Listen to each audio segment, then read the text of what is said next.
अच्छा, उसमें क्या है कि नक्षत्रों का क्या है, आपका असेंडेंट राइज होता है एक पर्टिकुलर नक्षत्र में, असेंडेंट लॉर्ड एक पर्टिकुलर नक्षत्र में जाता है, ठीक है।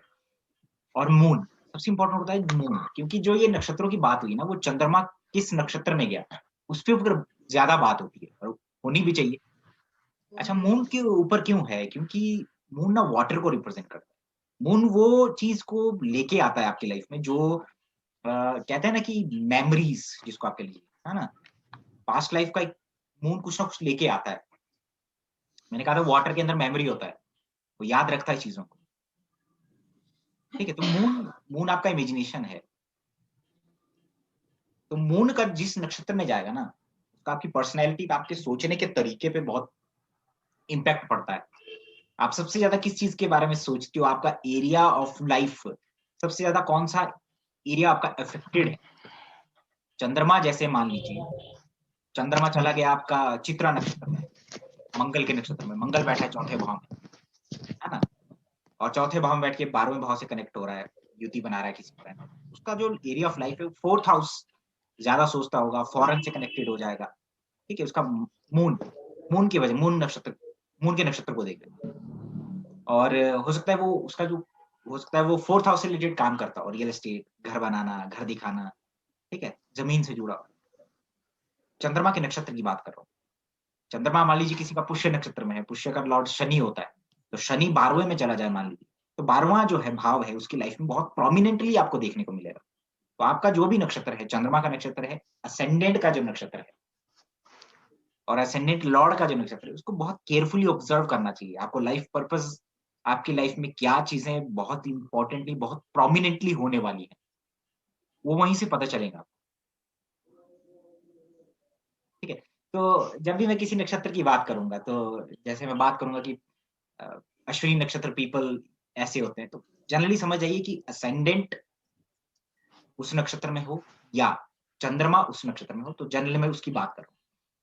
उसमें जब प्लेनेट की बात आएगी, प्लेनेट की बातें बाद में आएगी, क्योंकि आपको साइन पढ़ाया, फिर प्लैनेट्स पढ़ाया, फिर ग्रहों के कारक तो पढ़ाया, फिर थोड़ा नौमांश और कंजंक्शन, और आपको ये भी पढ़ाया कैसे, जैसे जैसे फॉर एग्जांपल किसी का जेमिनी असेंडेंट, हाँ, मान लीजिए किसी का सेजिटेरियस असेंडेंट, ठीक है, सेजिटेरियस असेंडेंट में गुरु बैठा है 7th हाउस में, ठीक है, चंद्रमा और राहु बैठ जाए 10th हाउस में, बनाया चार्ट, बनना बन गया दिमाग में, बन रहा है ना चार्ट सबके। हाँ जी सर। सेजिटेरियस असेंडेंट है, गुरु बैठ गया जेमिनी में 7th हाउस में, चंद्रमा राहु 10th हाउस में बैठ गया।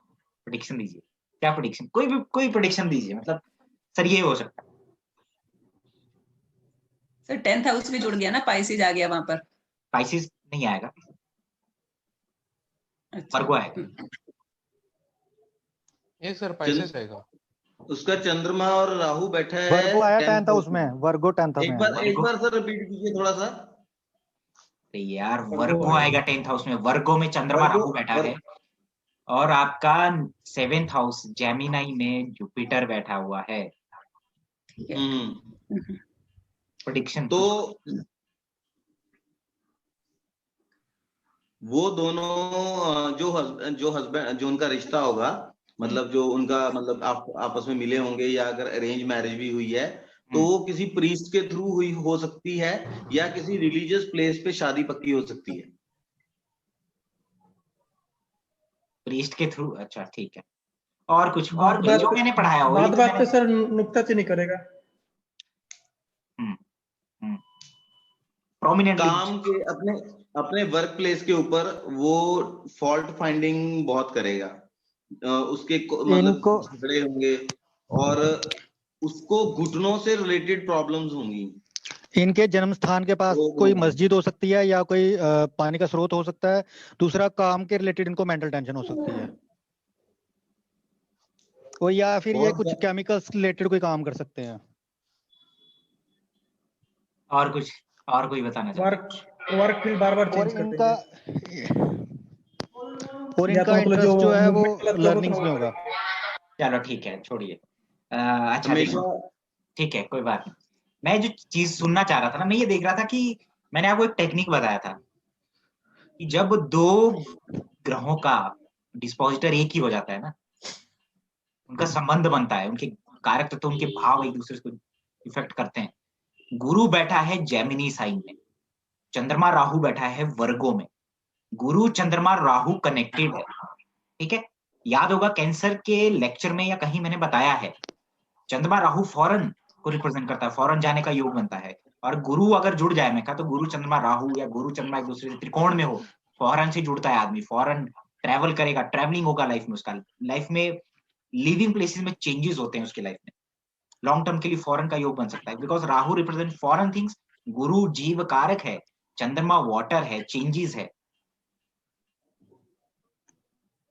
काम के रिलेटेड उसके फॉरेन कनेक्शंस होंगे,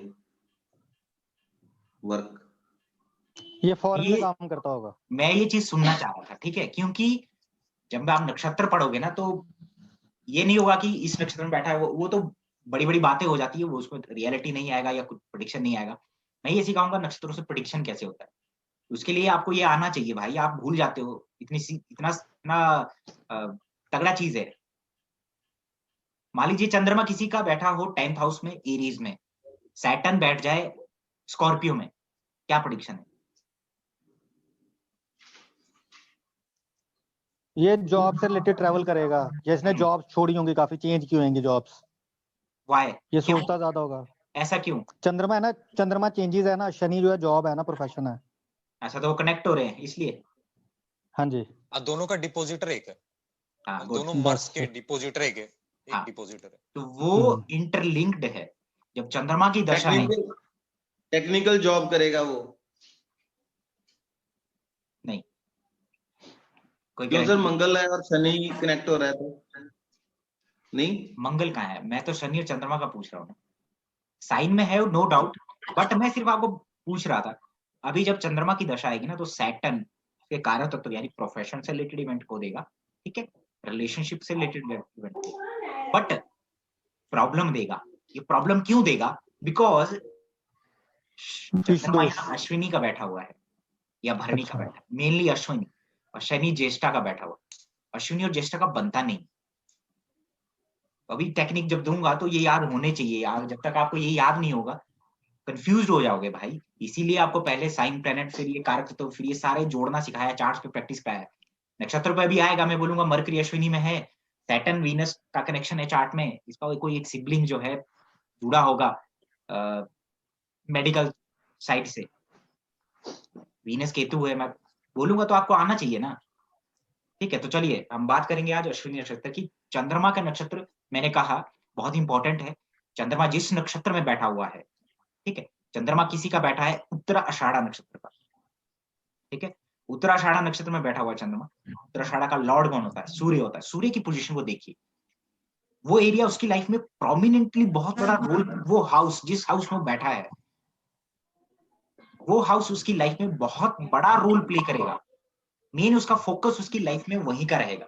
फॉर एग्जाम्पल चंद्रमा पुष्य नक्षत्र में हो, ठीक है, चंद्रमा पुष्य में है, शनि बैठा है 5th हाउस में, लर्निंग चाइल्ड, मान लीजिए अब वो शनि बैठा है 8th लॉर्ड के साथ, तो रिसर्च, ठीक है, उसका प्रोमिनेंट एरिया होने वाला है लाइफ का, ठीक है। चंद्रमा बैठा है विशाखा नक्षत्र में, या लगन आपका विशाखा राइज है, जुपिटर बैठ गया 12th हाउस में, तो हेल्थ डिजीज, ठीक है, आपका एक्सपेंडिचर, गिविंग, सेक्रीफाइस, दूसरों को ज्ञान देना, जुपिटर 12th हाउस में, मैं कहा था दूसरों को ज्ञान बांटता है, ये उसके प्रोमिनेंट एरियाज होंगे। गाइड करेगा, ट्रेनिंग देगा दूसरों, ठीक है। आपको किसी का मेंटेलिटी चेक करना है, उसका पर्सनैलिटी चेक करना है, आप चंद्रमा के नक्षत्र को देखिए। केतु जैसा प्लैनेट उसका नक्षत्र लॉर्ड बनेगा, बहुत इमोशनल सेंसिटिव पर्सन है, बहुत दूसरों से कट के रहने वाला आदमी, धार्मिक, आध्यात्मिक, स्पिरिचुअल बनेगा, ज्योतिष में इंटरेस्ट, ऑकल्ट में इंटरेस्ट रखने वाला आदमी। असेंडेंट का भी सेम चीज है। अनुराधा नक्षत्र है पैदा हो, आपका लगन में अनुराधा नक्षत्र है या लग्नेश अनुराधा नक्षत्र में है, आप देखिए शनि कहाँ है आपका, वो आपकी लाइफ का एक प्रोमिनेंट एरिया है। मान लीजिए 6th हाउस में बैठा हो, डिजीज, शत्रु, कंपटीशन, ठीक है। मैं कई बार मैं सेंटेंस को वो शॉर्ट कर दूंगा, मैं कुछ चीजें आप पे छोड़ दूंगा कि आप समझ गए मैं क्या बोलना चाह रहा हूं, ठीक है। तो इसी तरीके से आप असेंडेंट लॉर्ड के नक्षत्र को देखिए कि वो क्या, 3 नक्षत्र हमेशा इंपॉर्टेंट है लाइफ में। तो जज करिए नक्षत्र लॉर्ड कौन है, कहाँ गया, उसकी पर्सनैलिटी का पता चलेगा। अब बात करते हैं अश्विनी की। पहला नक्षत्र है, आपने सुना होगा या थोड़ा बहुत किसी को पढ़ा होगा अश्विनी के बारे में। आपको मालूम है कि अश्विनी जो है एरीज साइन के अंडर, यानी मेष राशि में अश्विनी नक्षत्र पड़ता है, 0 से 13 डिग्री 20 मिनट की। अभी 27 नक्षत्रों में से ये नक्षत्र सबसे चंचल नक्षत्र है, सबसे जिसके अंदर कहते हैं ना स्विफ्टनेस है, ठीक है। तो क्षिप्र, क्षिप्र मतलब क्विक, लघु, फास्ट, ऐसा नक्षत्र है। अभी जो चीजें छूट जाएंगी अश्विनी में वो मैं अगले लेक्चर में करूंगा, क्योंकि उसका मेरे नोट्स और वो सब, क्योंकि दिमाग में बहुत कुछ है, तो कई बार चीजें बताते बताते दूसरी जगह पहुंच जाऊंगा, लेकिन अश्विनी से रिलेटेड ही होंगी, कनेक्ट करिएगा आप चीजों को, है ना। कई बार होता है जब आप बहुत कुछ बताना चाहते हैं तो चीजें कई बार इधर उधर हो जाती है, तो समझिएगा। तो जो अश्विनी जो है 3 चीजों में हम समझेंगे, इसका सिंबल समझेंगे, इसका मतलब समझेंगे, इसका मतलब क्या है, उसका स्टोरी समझेंगे। स्टोरीज जब मैं पढ़ाऊंगा ना तो साथ में मैं हिंट दूंगा कि उस स्टोरी में से क्या निकला, तो याद रखिएगा, लिख लीजिएगा कि ये चीज निकला, ठीक है। अश्विनी, अश्विनी का मतलब है जो घोड़ों से जुड़ा हुआ है, या घोड़े से जुड़ा, या जो घोड़े को वो करता है, घुड़सवार,